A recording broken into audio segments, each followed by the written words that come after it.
from the Salvation Army National Headquarters, this is the Fight for Good podcast.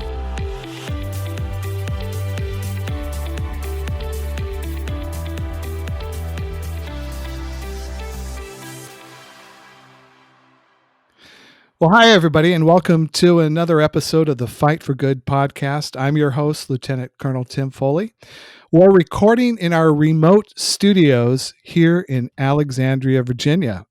I'm in the Mount Vernon area, and somewhere to the west or south of me is our editorial director, Mr. Jeff McDonald. How are you, sir?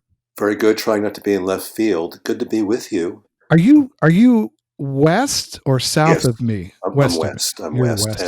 But it's great to be, able to communicate this way remotely. I'm thankful for the technology and for the dialogue we have. It's very good to be a part of it. Such as a time as this, isn't it? It's pretty amazing. Yeah. We're also here with our wonderful producer, Elizabeth, and I think she is kind of to the north of me, I think, or northwest or something. Elizabeth, are you there? Howdy, I'm here. How are you today? Oh, I'm so super swell. Loving life. You're loving life. You're doing well. Everything's good. Well, we're recording this podcast in kind of unique circumstances, and historically, we as a nation in the world are going through something that most of us have never experienced before. With the COVID-19 crisis, we here in the state of Virginia are under a stay-at-home order until sometime in June. I don't know, Jeff, is it June 3rd or June 10th or something like that? Yes, it's June 5 maybe. In the year 2020. But as Jeff alluded, the technology is allowing us to continue doing our ministry through our podcasts and talking about things that we are doing here at National Headquarters to encourage and to enlighten and to bring the word of truth through God's word through our publications. And so we're very excited about this new opportunity. We're so pleased today to have with us in our studio. Now, I believe she is way west of us because she is out in the mighty, probably silent city of Chicago right now, Chicago, Illinois. Major Lesa Davis is joining us. Well, good afternoon, Major. Hi, how are you? I am super fantastic. Elizabeth is out of this world fantastic. And Jeff, I think he's still awake. I don't think he's fallen asleep. Are you Good still morning. there, Jeff? Good morning. Good morning. Right. Even though it's the afternoon. Yeah. Anyways, Lesa, Major Lesa Davis is the spiritual life development spiritual life director for development or spiritual life development. Is that what Secretary for Spiritual Life Development. There we go. Okay. That's it. In the Central Territory. And I've just been so encouraged by your interactions, the things that you've been posting on your on the Facebook feeds during the Lenten season. And you are one of our feature writers. You contribute this past year to the core values section. But I think a lot of our listeners may not know that many years ago, you served on the staff here at National Headquarters. I did. I was a young officer, which was a long time ago now.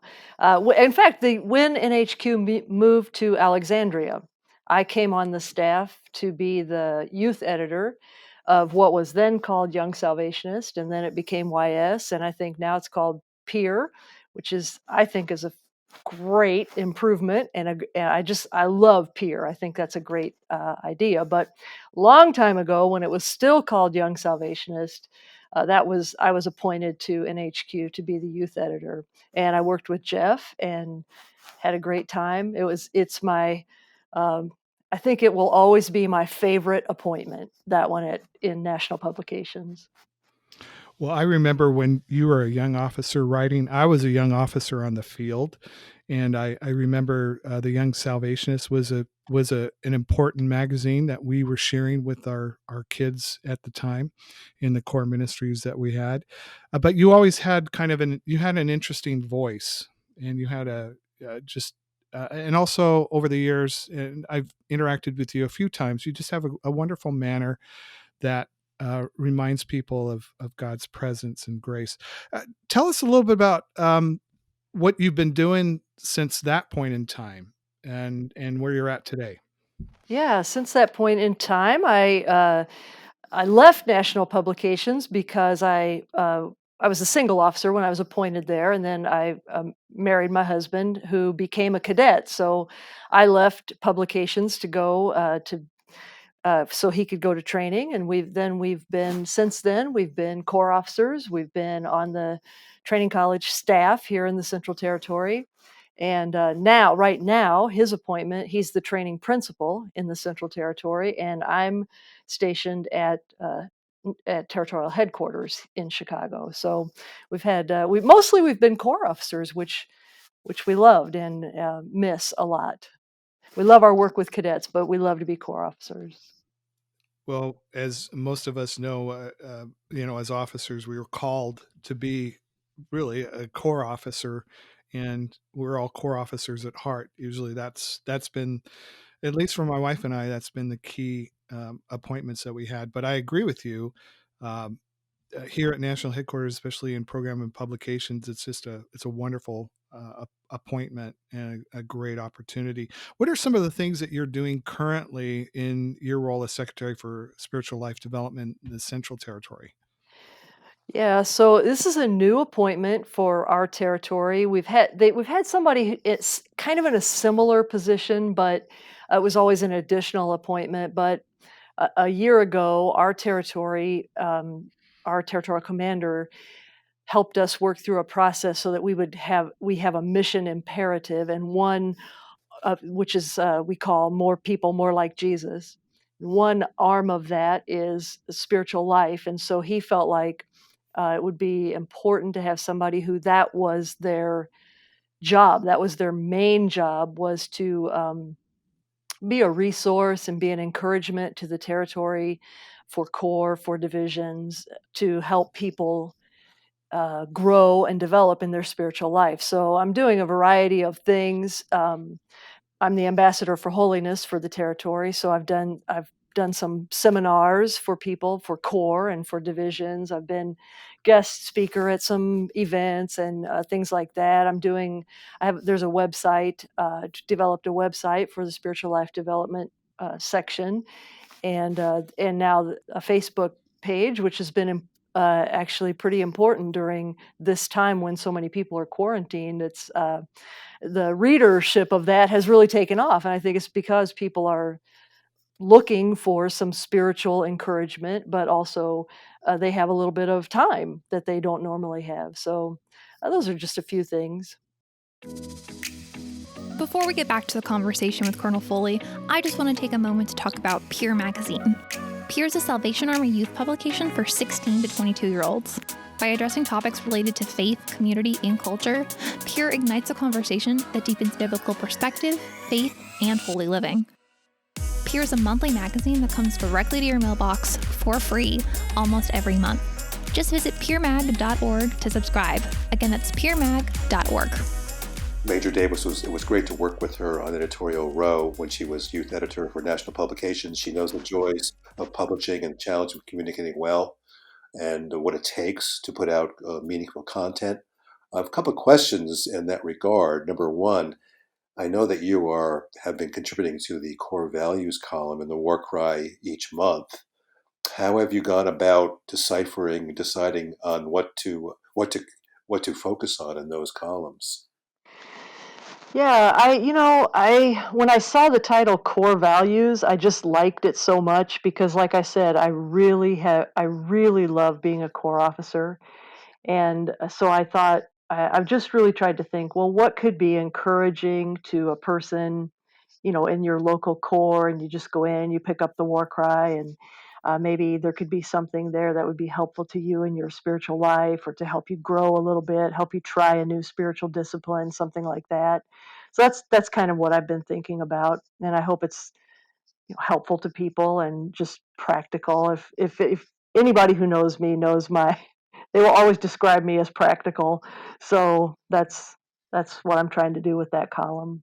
You do have that down to earth Midwestern stable quality about you, I must say.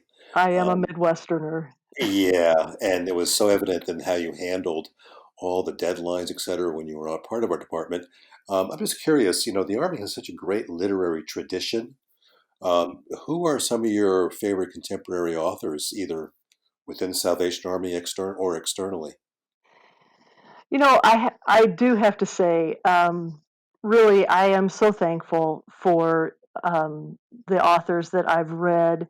I am thankful for Colonel Garapi, who we had the chance to work with when I was a very young, like I was probably my first year of officership, and his book, that 100 Portraits of Christ, came out, and I just thought, wow, there's a Salvation Army officer who's writing something that I want to read, and that did inspire me.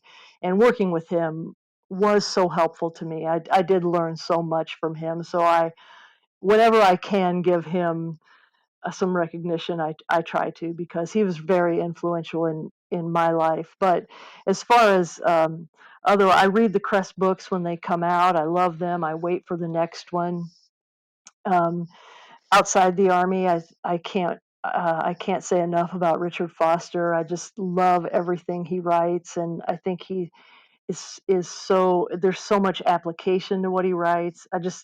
I like authors who will challenge me, and help me to apply something new to my life. And I think he's one who does that so well. Piggyback a little bit on your comment about Colonel Garapi. I remember a couple things about him. He was one of the first Salvation Army officers to ever be published outside of Salvation Army publication or producing, publishing houses. I remember his Portraits of Christ book.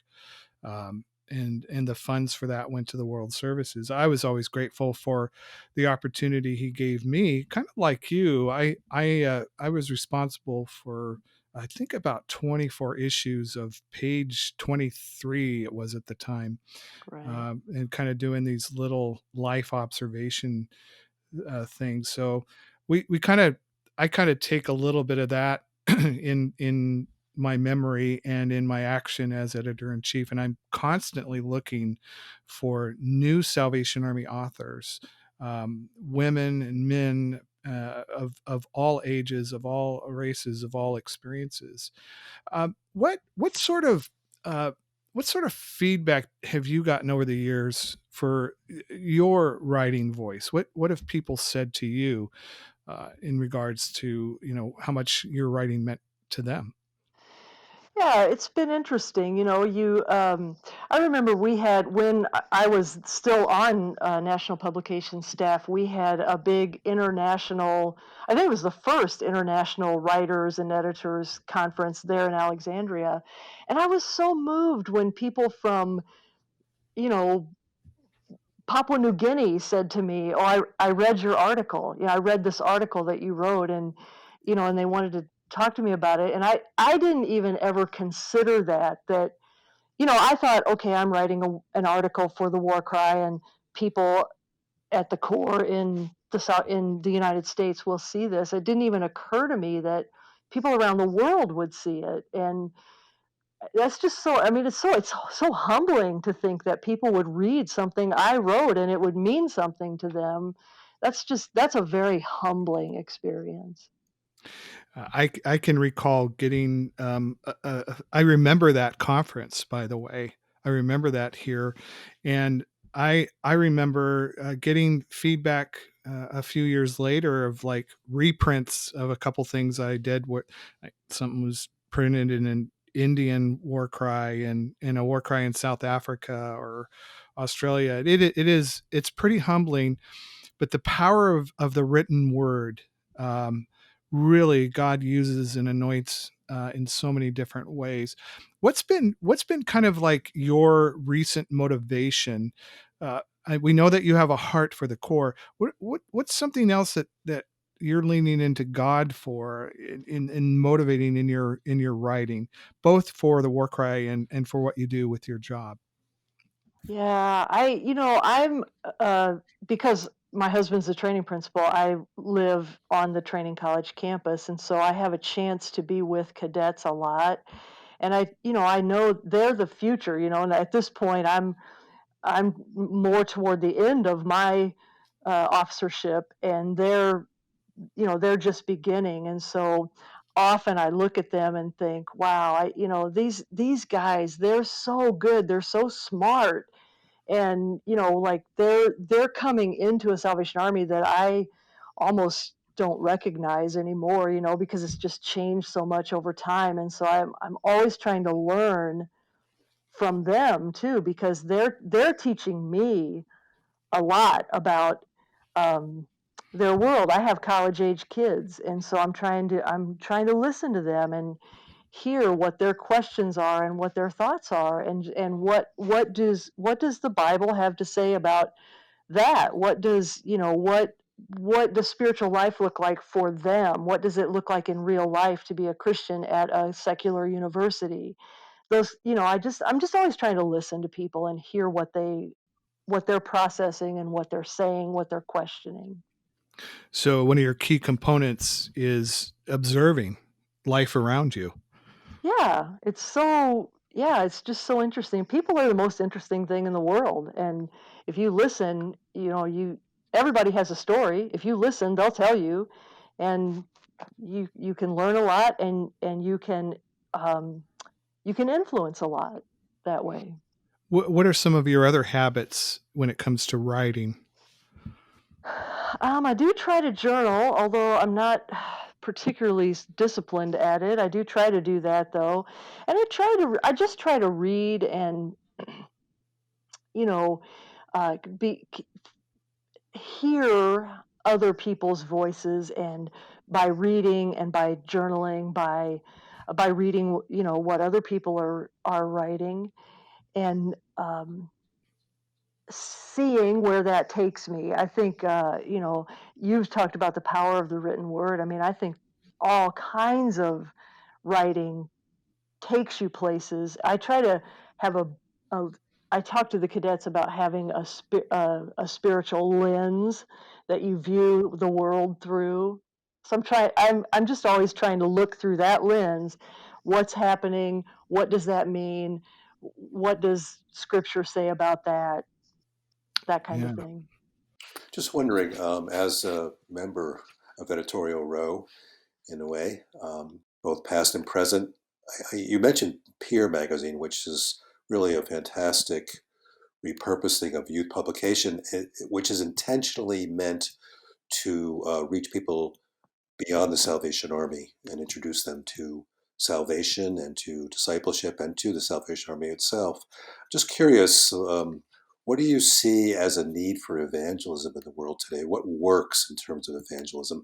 And related to that, what future would you see for the Ministry of Publications in the Army? I think you guys have done something amazing when you've taken you still have a print publication, but you've done a lot more online. I mean, I think that's certainly the future. My kids, they're not kids anymore, they're young adults, but they don't really read a paper publication very often.